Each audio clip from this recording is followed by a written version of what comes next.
Para entender estos dos términos, legalidad y legitimidad, vamos a intentar definirlos un poco. Podemos llamar legalidad, porque claro, ambos proceden de ley, ¿no? Ambos remiten a la ley. La ley, en principio, es una norma, una regla que regula las relaciones entre los seres humanos que forman parte de una comunidad, ¿no? Toda sociedad humana necesita reglas de convivencia, ¿no? Reglas que permitan relacionarnos de una manera pacífica, de manera previsible, ¿no? Que sepamos cada uno lo que puede o lo que no puede hacer en relación con los otros. Todas las sociedades necesitan ese tipo de reglas. En el caso de los estados actuales, los estados modernos, esas reglas o leyes pues emanan de los parlamentos, de las cámaras legislativas, se llaman legislativas precisamente porque son las que discuten y aprueban las leyes. Entonces, lo que da, en principio, legitimidad a las leyes, o sea, lo que hace que las leyes sean legítimas, es que hayan sido debatidas, aprobadas por órganos políticos democráticos, en las democracias, claro, en las dictaduras, en los regímenes dictatoriales o autoritarios, de monarquías hereditarias, pues la ley emana del soberano, la voluntad del soberano, como la voluntad de Dios, es ley. Lo que distingue a las sociedades democráticas es que no hay ningún individuo cuya voluntad sea ley, puesto que se supone que la soberanía reside en el conjunto de la comunidad, lo que llamamos el pueblo, la nación. Entonces, esa comunidad, que está constituida por una pluralidad de individuos, en donde todos los individuos en principio tienen el mismo derecho a participar de la formación de la ley, ¿no? A dar su parecer, su opinión, en las llamadas democracias representativas, eso se hace a través de los representantes, es decir, a través de los parlamentos. Los diputados de los parlamentos discuten entre ellos y en función de las mayorías y las minorías aprueban las leyes. Esas leyes se consideran legítimas precisamente por el procedimiento de deliberación y de aprobación de la ley.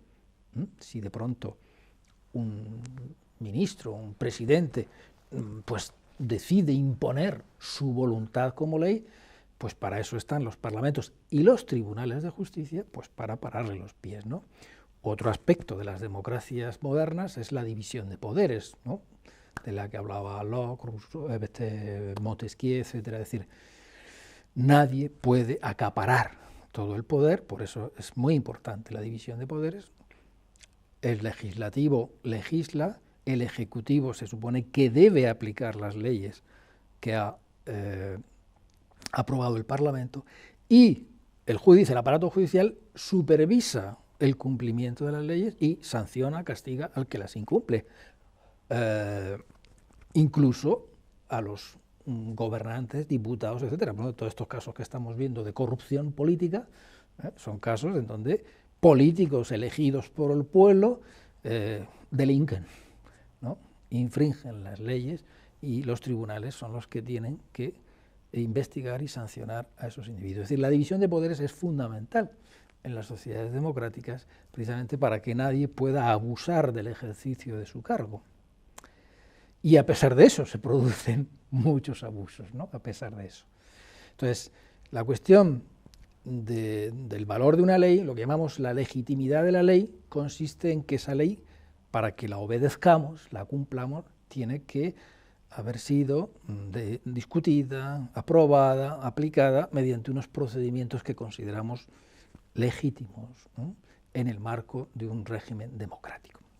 Bien, entonces, claro, este es un uso de legitimidad que de algún modo viene como a acompañar el concepto de legalidad. La legalidad es este procedimiento por el cual las leyes se vuelven legítimas en su discusión, aprobación, aplicación. Ahora bien, las leyes se cambian. Una ley que consideramos hoy que de obligado cumplimiento, pues mañana viene un nuevo parlamento, un nuevo partido gobernante, etcétera, unas nuevas mayorías parlamentarias y la cambia. Y lo que hoy era obligatorio, mañana deja de serlo, lo que hoy está prohibido, mañana deja de estarlo, es decir, las leyes cambian. O lo que aquí está prohibido, pues nos cambiamos a otro país, pasamos una frontera y está permitido, es decir, las leyes cambian de una época a otra y de un país a otro, es decir, las leyes nunca tienen un valor absoluto. Y eso es importante también tenerlo en cuenta, porque si tuvieran un valor absoluto estaríamos en un régimen totalitario, donde no habría posibilidad de modificar las leyes, de discutirlas, de cuestionarlas, de contestarlas. En las sociedades democráticas los ciudadanos tienen que tener la posibilidad de manifestar su desacuerdo con una ley.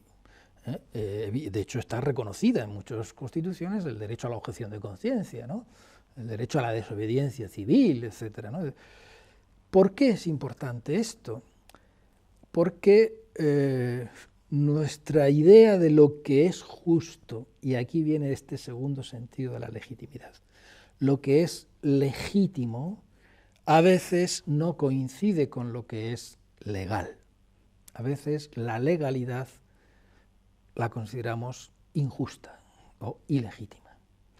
Y ese desajuste entre lo legal y lo legítimo es imprescindible que exista precisamente para poder someter a crítica las leyes vigentes, para poder mejorarlas, modificarlas.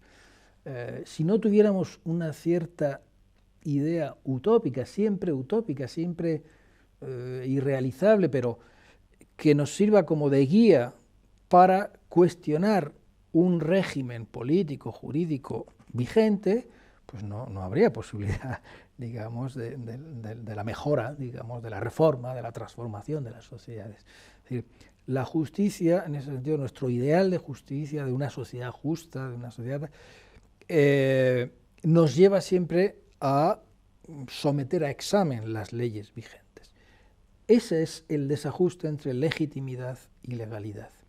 Es decir, por eso podemos decir, sí, esta ley es vigente, ha sido aprobada por un país, pero la consideramos ilegítima, es decir, consideramos que no responde a unos mínimos ideales de justicia. Por ejemplo, tenemos un caso muy conocido, el caso de los desahucios, ¿no? Por las hipotecas impagadas de personas en estos años de crisis, personas que tenían un trabajo, se metieron en una hipoteca con un banco para comprar una vivienda, pagar un piso. Llega la crisis, se les echa del trabajo, se quedan sin empleo, se quedan sin sueldo y además no pueden pagar la hipoteca y entonces el banco les echa de la casa. Entonces se quedan sin empleo, sin casa, desahuciados en la calle. Es decir, esto es legal según la legislación vigente en España, pero a todas luces es injusto, es manifiestamente injusto, porque la base elemental de toda democracia es el derecho de todos los ciudadanos a tener unos mínimos de dignidad, ¿no? Unos mínimos de supervivencia digna, entre ellos la vivienda, ¿no? El derecho a tener un techo en el que alojarse. Entonces, eso es lo que provoca un movimiento ciudadano, como es el movimiento de los afectados por las hipotecas, que reclama justamente la modificación de la ley, para que la ley vigente se ajuste a esos principios de justicia. De modo que por un lado, el procedimiento de discusión, elaboración de las leyes tiene que seguir tiene que ser legítimo, es decir, tiene que seguir unos mecanismos que consideramos imprescindibles para que esa ley sea aceptada, obedecida, pero por otro lado, por más que se sigan esos procedimientos, se mantiene siempre un desajuste entre la legalidad y la legitimidad, que es la que nos permite justamente cuestionar una ley cuando digamos, no se corresponde con la realidad social, con las demandas sociales, con los derechos de los individuos, ¿no? Tiene que haber siempre ese desajuste, que es el que permite siempre apelar, digamos, a la justicia como una instancia que está siempre un poquito más allá de la ley, ¿no?